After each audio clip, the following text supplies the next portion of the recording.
Hi, I'm Carrie Wandler, Senior Director of Policy Initiatives with the Midwestern Higher Education Compact, or MEC.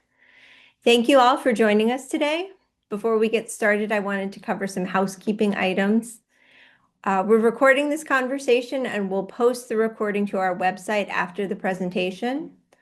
We welcome questions, but please use the Q&A box and we'll do our best to address those questions as they come up. Mary will post a link to the presentation in the chat. Upon closing out today's meeting, you'll have an opportunity to give us your feedback. Please complete the survey to help us improve our future convenings. So with that, we're going to introduce this great webinar that we have, Expanding Access to Dual Enrollment, the Role of Open Educational Resources. Dual enrollment is expanding nationwide, but textbook costs remain a significant barrier for students in schools. OER presents a promising solution to reduce cost while increasing access to high-quality materials. Today's webinar shares key findings from our recent MEC and SREB reports, highlighting how OER is being used in dual enrollment and where policy and practice can better align. You'll hear insights on strategies, challenges, and opportunities to expand equitable access. I'm pleased to introduce our presenters, Allison Buckley from the Southern Regional Education Board, Annika Manny from MEC, and Tabitha Nguyen from the University of Arkansas-Caseta. Allison. Thank you, Carrie. Again, my name is Allison Buckley, and I work at the Southern Regional Education Board. I serve as Open Educational Resources as the program specialist. If we can go to the next slide, please. And the following slide, thank you. So the 4 regional education compacts, we work together with states to improve public education at every level.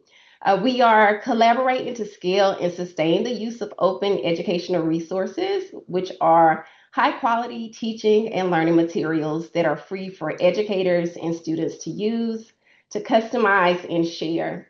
The work of this collaboration is known as the National Consortium for Open Educational Resources, and you might have heard of it as NCOER.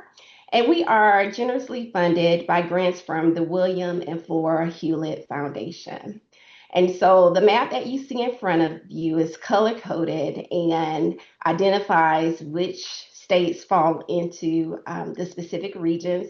You would notice that there are 3 states that are not associated with the compact, which is Pennsylvania, New York, and New Jersey. Next slide. So these are our learning outcomes today. After this conversation, we hope that you leave with a better understanding of the current state of dual enrollment and OER policies as they intersect across the Midwest and Southern regions. We also invite you to explore how open educational resources can strengthen dual enrollment by reducing costs, improving first day access to materials, to supporting pathways to college credit for all high school students. And then third, we want you to apply these learnings to your very own context, along with barriers and success in your region. And lastly, we're going to discuss real-world experiences implementing open educational resources in dual and concurrent courses. Next slide. All right, so before we dig in, we would love to hear from you. We're going to do a few quick polls to see where you are on your dual or concurrent enrollment OER journey. So give us just 1 second. So the first question is on the screen. Who is primarily responsible for covering textbook costs in your dual enrollment program? Okay, all right, so we have about 25%, where it's the students and families. School district is very close. Oh, this is really good. All right, let's go to the next poll. And for those of you who selected I don't know, let me just say that you are in the right space because we're going to talk about that in a few. So no worries there. Where's your dual enrollment program in its OER journey? And there is no judgment here, so feel free to share. Thank you for your excitement, Kathy. Okay, so most of us are already using it in some courses, with a few who are still trying to figure out, where you stand, which is okay. All right, question 3. I will go ahead and read the question. It says, what is the biggest obstacle to using OER in your dual enrollment courses? Is it faculty workload, um, concerns about quality, lack of admin support? And there it is. Technology, internet access, K-12 college misalignment, or you are not experiencing any obstacles at this time.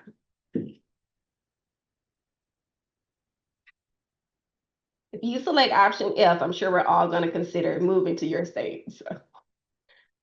Okay, it looks like faculty workload. Yeah, we definitely have heard that a lot. Has been a huge concern. And then following that, technology and internet access. I see. All right. Well, it looks like we have one more active poll supporting for accelerating OER adoption. So if you would take a second to answer that question as well. What kind of support would most help you at your institution or at your organization? All right. Thank you, everyone, for your feedback. We appreciate 100% participation. We'll definitely have to dig into this later. And so, for the purposes of today's conversation, dual enrollment is an umbrella term used to refer to college courses offered to high school students, regardless of instructor type, course location, or modality. Dual credit, you might have heard concurrent enrollment or dual credit. Dual credit is used to refer to post-secondary credits earned upon successful completion of dual enrollment coursework. So when we think about what are the benefits of dual enrollment to students, they are numerous. So one, high school learners receive early exposure to college rigor and expectations, which can spark students' post-secondary aspirations. Secondly, students can explore potential careers and programs of study before fully committing to an institution or major, potentially saving thousands of dollars in tuition. Now, this is one piece of information that I wish I had known during my college career because there were times when I had to change my major, but and still had to be responsible for funding my college tuition. But just the thought of having the opportunity to explore these different pathways before fully committing is a huge win for learners. Numerous academic and state research studies confirm that students who have completed college coursework through dual enrollment are more likely, one, to matriculate in college, achieve post-secondary success, and not only start their degree, but complete their degree on time or ahead of time. Dual enrollment can also offer a pathway directly into the workforce for career and technical education students who earn an industry recognized credential before high school graduation, which is a huge win. All right, next slide, please. So there are also additional benefits to students and their families. One, we just mentioned it, which is that it can reduce the cost of their certificate or their degree. There are also benefits for high schools, which means that they are able to facilitate, have a more advanced facilitation offering of more advanced course options. High school teachers can better understand what the current college culture is like, because that may have changed drastically from the time that they were once in college. And then we cannot forget our advisement team, being able to have the additional support of advisors and counselors to better assist parents as they are exploring their college and career journey. Next slide. And the benefits extend also to post-secondary institutions.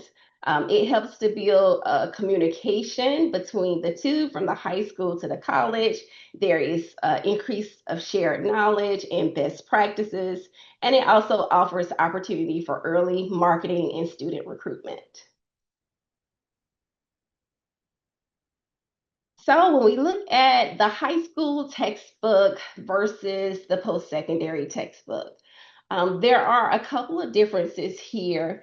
And one is that the textbooks that are used for post-secondary courses are typically more expensive. They are required to use the same or similar textbooks as equivalent to on-campus offerings in the dual enrollment course. We also have regional accreditors, state policies in many states, and the National Alliance of Concurrent Enrollment Partnerships to uphold this standard. And most of us are aware that STEM textbooks are typically significantly more expensive than textbooks in the non-STEM disciplines. This is particularly helpful in under-resourced school districts or financially challenged post-secondary institutions or among low-income students. So if the dual enrollment textbook costs are borne by districts, institutions, or students and their families, use of OER may eliminate this barrier. All right, next slide, please. So the question we have all been waiting for, who pays for dual enrollment textbooks? In 2021, MEC and SREB completed a report to identify the responsible entity for covering dual enrollment textbook costs and followed up with another 50 state policy analysis in 2024, which we will share at the conclusion of this webinar. Since 2021, there has been very little change. Our 2024 report still shows that in majority of states, local secondary schools and post-secondary partners determine who pays for the cost of dual enrollment textbooks, or the policy is silent in that state. States that fund students' dual enrollment tuition do not necessarily cover students' dual enrollment textbook costs. Now, this was a huge aha moment for me. You might have thought that the tuition would automatically cover the resources, but this is so pivotal, especially for our underrepresented population. This makes a huge difference to them having access to this opportunity. And so you will notice that 10 states, in 10 states, the student or family is responsible for textbook costs. In 22 states, we find that the policy is local determined or it is silent. And for about 17 states, there are special programs offered to low-income students for textbook courses with some conditions. So to view our state policy table, we will share a link and QR code at the end of this presentation to take you directly to that table beginning on page 4. So while nearly all states have dual enrollment policies, we have some states with dual enrollment policies, other states with open education policies, but there still seems to be like a missing link. Like there still needs to be some intentionality behind the conversation of pairing the two. And so before we move on, I just want to take this time to thank you for your attention. And I am going to pass the mic to Annika, who will share insights about dual enrollment from the viewpoint of educators, administrators, and policy leaders throughout our region. Thank you. Thanks, Allison. Yeah, so up until this point, we've focused primarily on the opportunity that there's a strong alignment between the goals of dual enrollment and the goals of OER. And we also know that there are gaps that still exist and trying to connect these efforts in an intentional way. So what we did to better understand what's happening on the ground is we spoke to stakeholders across K-12, higher ed, and our state systems to understand a little bit about what what it actually takes in practice. So, we can do what we can at the policy level and at the state level to try to connect these things. But we want to know what stakeholders are actually experiencing on the ground, both the barriers and the conditions that support success in adopting OER for dual enrollment contexts. So I'm going to start with some of the reflections that our stakeholders told us. And we're going to cover some of the challenges, some of the bright spots, and then the recommendations that emerge from their experiences. And this paper is also up on our website, so you can read more detail about what they had to say. So one of the clearest themes were that the challenges of putting OER and dual enrollment together is not really about a lack of interest. There's a huge amount of interest. It's more structural. So stakeholders have repeatedly pointed to the disconnect between K-12 and higher ed systems, which can create confusion around expectations, alignment, communication, and ownership. They have also emphasized that faculty, especially high school instructors teaching in the dual enrollment courses, often don't have either the time or the support or the professional development needed to really continue to identify, adapt, and implement OER effectively. And beyond that, there are practical challenges. There's an uneven availability of quality materials across disciplines.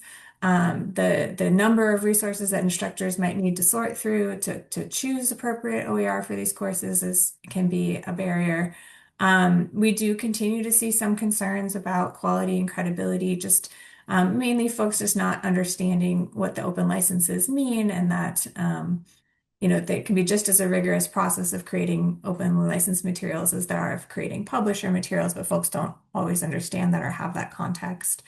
And then just straight up logistical barriers like high school students not always having access to the learning management systems or consistent internet access. Next slide, please. But despite these challenges, our stakeholders all shared some really clear success patterns with us as well. First, policy and leadership really matter. In states in systems where there were mandates or there was funding or somebody articulated a really clear priority to include OER in the dual enrollment practice, we almost always saw significant adoption follow. Secondly, faculty are much more likely to engage when they're given really strong starting points. So many of the faculty who were able to come into this opportunity with curated course materials, templates, discussion guides, ancillary materials to support the use of the openly licensed textbook were much more likely to be successful than those that were sort of left on their own to piece together materials or figure it out. And then the third thing that we really heard a lot was that collaboration is critical. Many of the folks that we talked to said that one of the benefits of doing this work was to have those disciplinary-based networks and communities of practice where high school teachers and college teachers could talk about their expectations for students and within their discipline and what they're expected to know and be able to do, and try to close some of the gaps that we know exist between where students sort of leave off in high school and what the expectations are for them in college. And finally, the other great thing that we saw was that educators are innovating all around the barriers. So they've come up with lots of creative solutions, including offline access solutions, shared systems, new ways of talking, new ways of meeting, which shows us that while there may be challenges in doing this, many of them are solvable with the right support structures. Next slide. So we asked our stakeholders to give us sort of two levels of recommendations. So one from strategy, what should we be doing better from a strategic standpoint? And the second would be based on implementation. So strategically, the recommendations really focused on creating the conditions for sustainable large-scale adoption. So first in that is communication. So communication needs to expand beyond the faculty and teachers to also include students, families, policymakers, making sure everyone understands why we're doing what we're doing and how it's in support of students. Secondly, institutions need to intentionally create those communities of practice, especially at the discipline, so that faculty and teachers can really work together and have that collaboration and ask questions of each other and sort of revise and remix and do all the great things you can do with open based on actual experiences in the classroom. Third, incentives matter. We can't get away from that. Wherever we can, we want to be giving faculty and teachers time, recognition, compensation to do this work so that their workload is not a barrier. And then finally, policy came up repeatedly as a major lever, which we mentioned earlier, both at the state and at the institution level. Having something in writing that says these are our expectations and we expect you to do this can really create that momentum for adoption and sort of normalize or institutionalize the practice of using openly licensed materials in the classroom. And then next one. And then we asked, as I mentioned earlier, what do you need on the ground to actually make this work? So what do teachers and faculty actually need when they're implementing OER in a dual enrollment classroom? And here the focus, what we heard was really about reducing that friction for faculty. And I'm sure Tabitha will talk about this in a minute. But one of the biggest barriers we heard repeatedly was just getting started. So finding the right materials, having clear on-ramps, having a cohesive set of ancillaries that go along with the materials, just making it as easy as possible for teachers and faculty to pick up the course materials and run with them. Stakeholders also emphasize that need for those full course packages, not just content, and having access to the right technologies, especially the learning management systems that came up repeatedly as a potential barrier where they couldn't get all the students into like the college systems all the time. So they weren't able to always consistently access their course materials. And then professional development came up a lot. Some folks said, they really appreciated having sort of basic, what is OER kind of professional development to understand what they were doing with these open license materials. Others were sort of like, okay, we get it, we understand it. Like now what we need is how do we like make it even better? How do we implement some of those open pedagogy strategies? How do we adapt these materials and remix them for our specific students in front of us? So they were looking for that more advanced support. So having sort of a range of professional development available would be really helpful. And then finally, again, alignment and coordination came up over and over again from the on-the-ground experience. Aligning schedules, aligning systems, aligning that technology so that those things just don't get in the way and they don't create that friction or that noise around the implementation.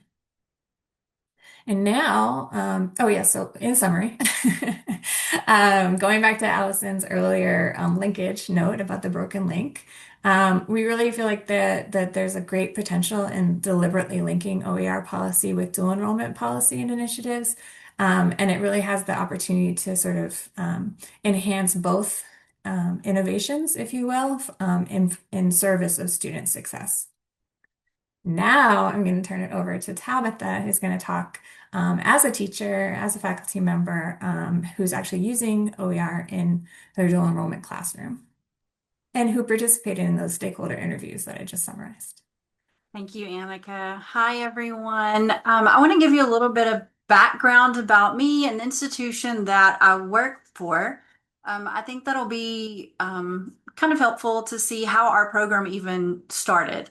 So I've been in education for almost 21 years, and in that time, the landscape of higher education has drastically changed.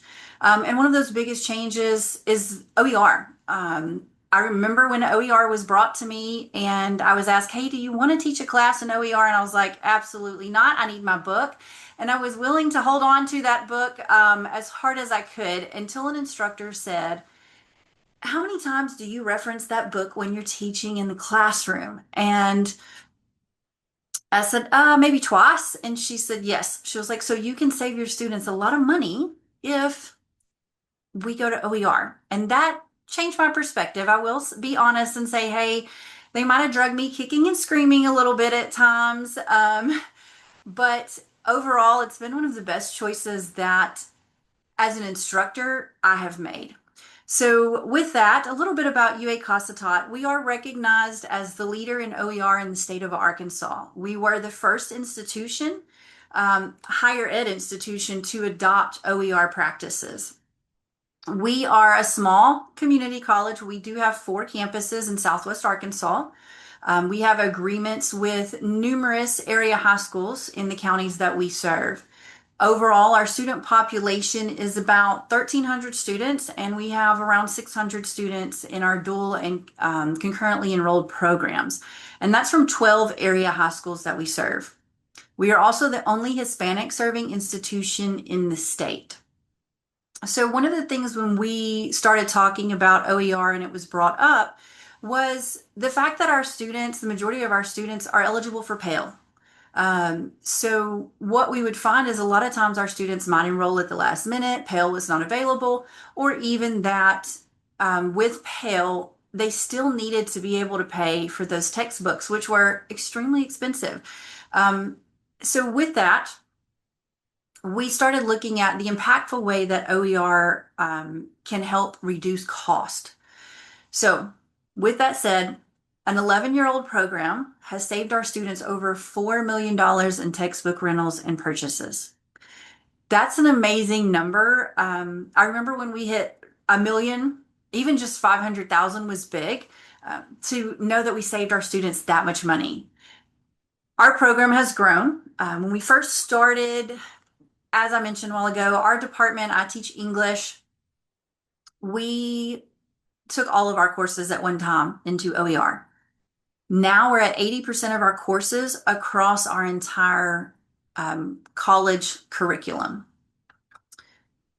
One of the things that we have done, and a lot of people ask, and this has already been mentioned today, is funding. How do you fund this? How do teachers find time? Group work is essential. Work with your coworkers, share ideas. That's a huge part of this. But we know that funding is limited. We work to build our program with limited local and state funding. Our instructors did get a stipend when we first started building OER to help us as we spent extra time outside of our work hours to build. So moving forward to working with high school teachers. When we first started, it took our high school teachers that worked for us a little bit of time before they were ready to jump into OER. Our high school instructors have to be credentialed the same as any other college instructor. So they must have a master's and complete it in 18 hours. So our high school teachers that teach concurrently on campus have different options of what type of textbooks they may use. Some of them do use OER textbooks, and they have access to that in our LMS, which is Blackboard.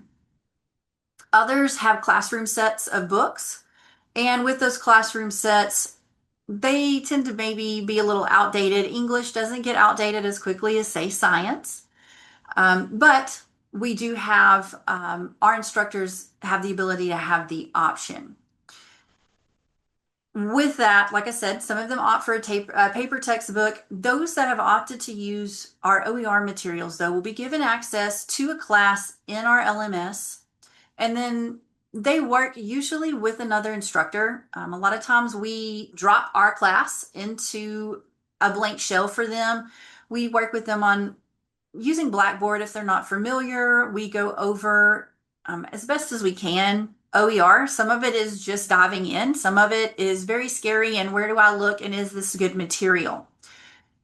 With that, we think that mentoring concurrent instructors is important, and we do meet with our instructors, our concurrent instructors, at least once a year and go over questions they have, and usually OER is one of those things. I work closely with two instructors who both use OER, and they use pretty much the same thing that we teach on our college campuses. And they both jumped into it with both feet and have not taken a look back. An advantage to OER materials for concurrent and dual enrolled students is the same as our traditional students. On that first day of class, everybody's on the same playing field. Nobody is waiting for a book. We don't hear later in the semester, I left my book at home or my book is in the car, because everything is electronic. In the case of our high school students, because they're using OER, they don't have to come to campus to pick up a book. If they do come to campus, it's a rental. And I will tell you at my college, the school pays for that, I believe, but don't hold me to that. But with the use of OER, that also makes, I believe it was Allison said, the cost more affordable. And with that, students can get more college credit faster. Another advantage that I have seen in using these online textbooks, these programs, these materials, our students have everything at their fingertips, and they're used to having everything at their fingertips. They can access any of this from their phone. Most of them have grown up in the world of Google Classroom.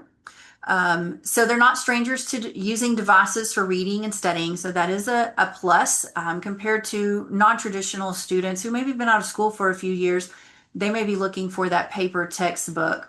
The high school students, again, tend to be less resistant to not having a physical textbook for the reasons I mentioned.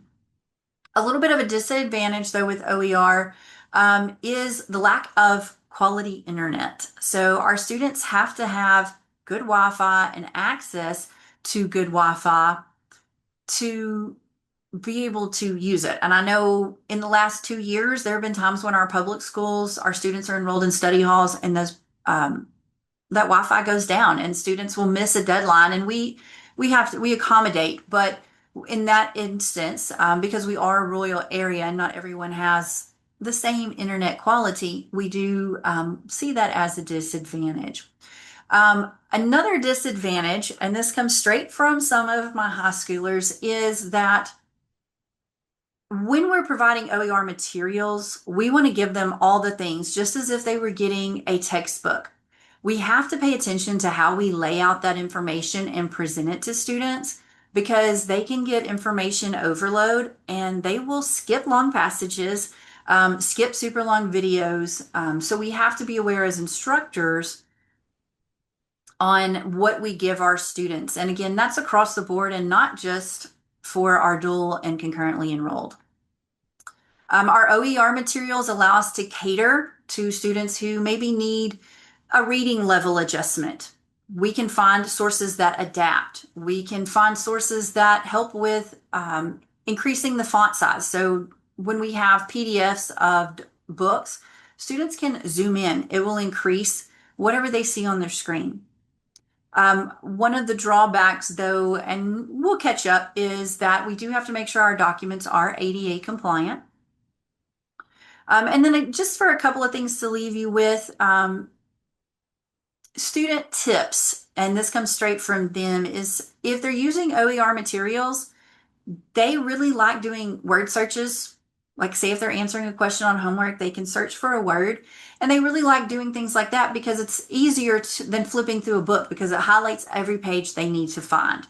But one also said a drawback in that same sentence would be to you're juggling multiple pages, so you may have multiple tabs open.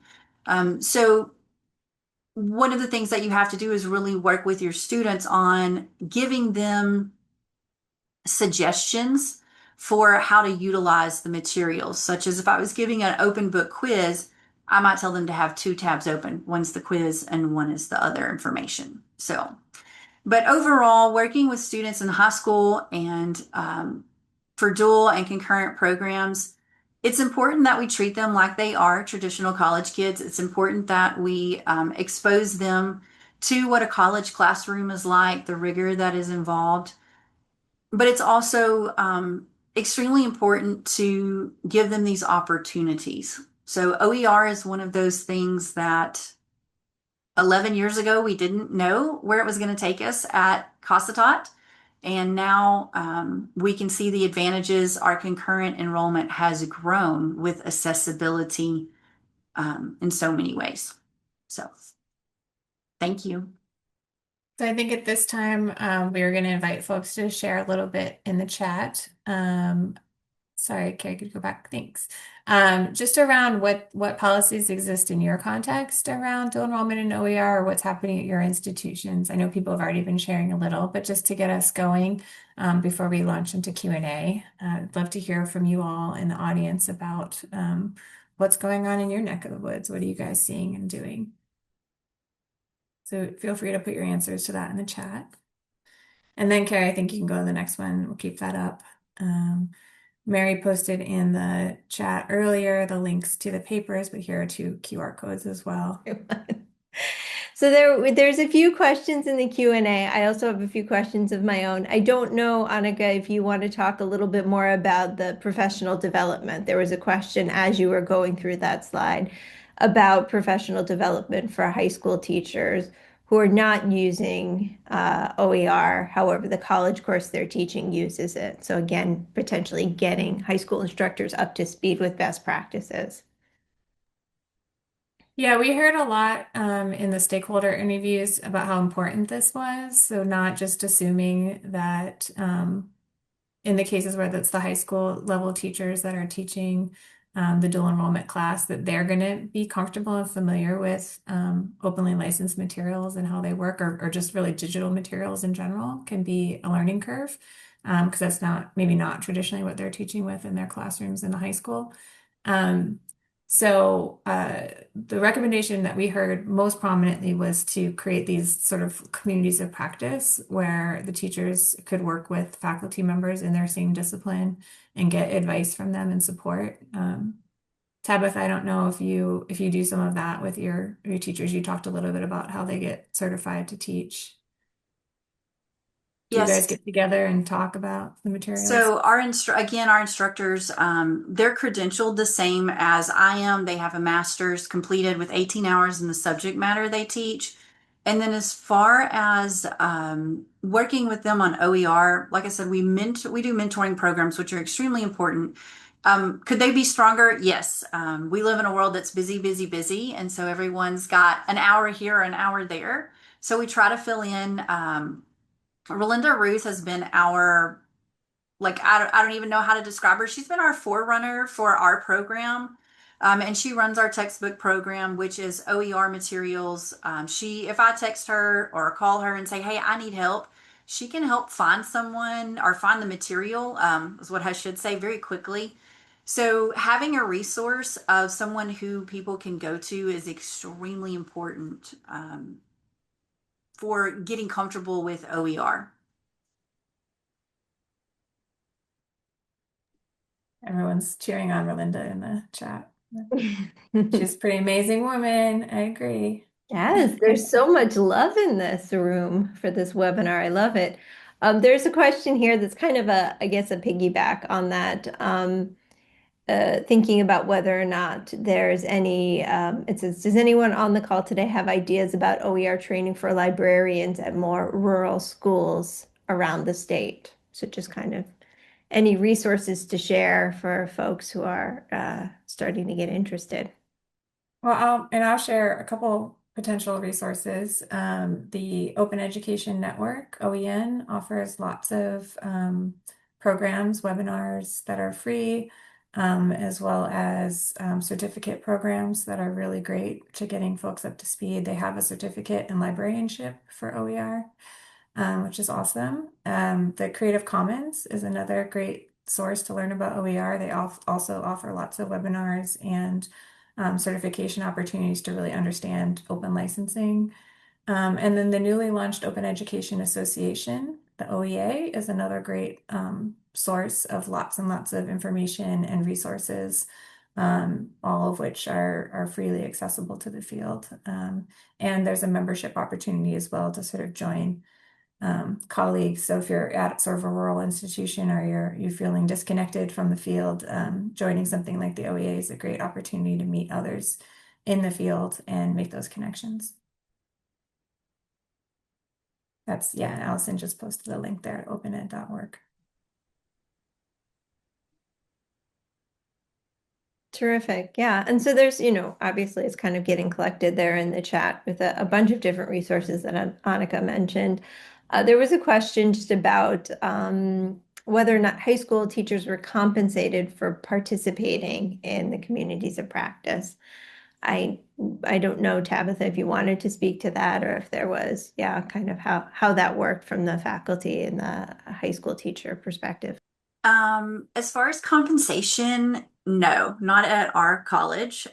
We hold kind of like an in-service. It is basically, and we require our instructors who are teaching concurrently, if they are available, we try to have a meeting before school lets out, or before school lets out at the end of the year, or right before everybody starts back to school. All of our schools start at different times, but we try to encourage our instructors to come to campus. We can work up something with our continuing education department so that they can get continuing education credits for free to them. It's maybe only a couple of hours, but that is one of the things that we do is we work with them. But if they teach concurrently, it's kind of like being an adjunct. You have certain requirements to be able to teach for us. And that's one of those is attending meetings as the schedule allows.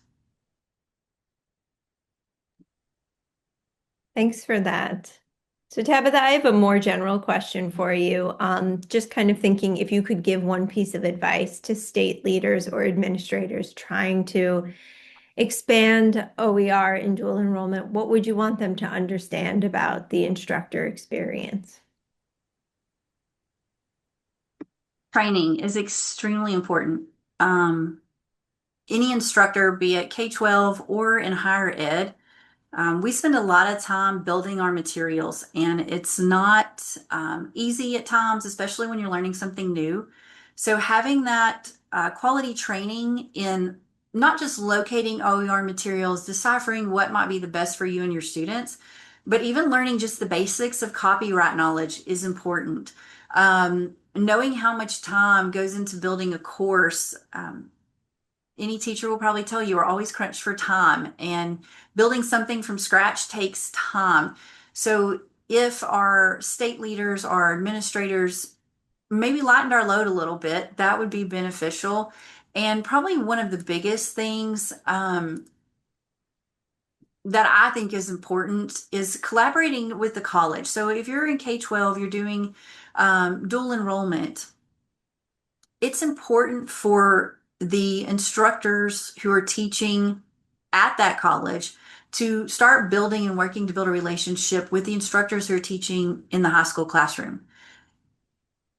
Like I said, we have a mentoring program. We reach out when we have problems, we text, and just those little bitty things really help our instructors that are teaching concurrently and who aren't on campus with us all the time. So that collaboration with the college is probably one of the things I would say administrators at both the public school and the higher ed institutions should be aware of. No, thanks for that. I think that that's really important insight into, kind of what's necessary for just it to be successful, right? Like the support needs to be there continuously. It's not a one and done for sure. It's that mentorship model that really makes lasting change. So I appreciate that answer. Allison, can I ask you just, you shared that many states fund dual enrollment tuition, but not necessarily textbook costs. So from your perspective, what are some promising opportunities for states or institutions to more intentionally connect dual enrollment and OER efforts? Sure, Carrie. Thank you for that question. I would say largely that there are many opportunities. A good starting place might be to incorporate the work of pairing OER and dual enrollment in a post-secondary strategic plan. So if we are able to start there, that strategic plan will be a reminder throughout our time to make sure that we are intentional about building that connection. It will also help to encourage like broader access to participation in dual enrollment. And as Tabitha mentioned, she mentioned it's also important to make sure that the teachers have time. So even if, we can offer some type of stipend or incentives for faculty or for high school teachers so that they're able to collaborate and actually adopt OER collectively. I'd love to add to that too. I think some of the states that have been really successful at a statewide perspective in doing this have honed in on sort of the gen ed courses sequence or the transfer course sequence, depending what you call it in your state, as a really good target. So that if sort of everyone is committed to finding and creating great no cost and OER materials for those courses, those tend to be the courses that dually enrolled students are most likely to take. So it sort of helps like for efficiency or, across the college K-12 continuum, honing in on those kinds of classes, the sort of the typical first and second year classes can help really accelerate students' progress, have them arrive at college maybe already with an associate degree or close to it. Yeah. There was a question too I think we had one more in the Q&A, Carrie. Yeah, it Um, disappeared yeah, I about. saw it. I think Tabitha Um, might have typed an answer. Tabitha, would you speak an answer for the recording as well? Yes. So, the question was asked, who do you talk to develop a program? Kathy asked that question, and I did respond to her because I wanted to make sure we didn't run out of time. We actually have a whole department called High School Programs, and we have a director who, she and her team, they go talk to public schools. They are kind of our liaisons. They work with us here at our college. They are housed on our campus. They are CASA employees, but they help bring the students to us.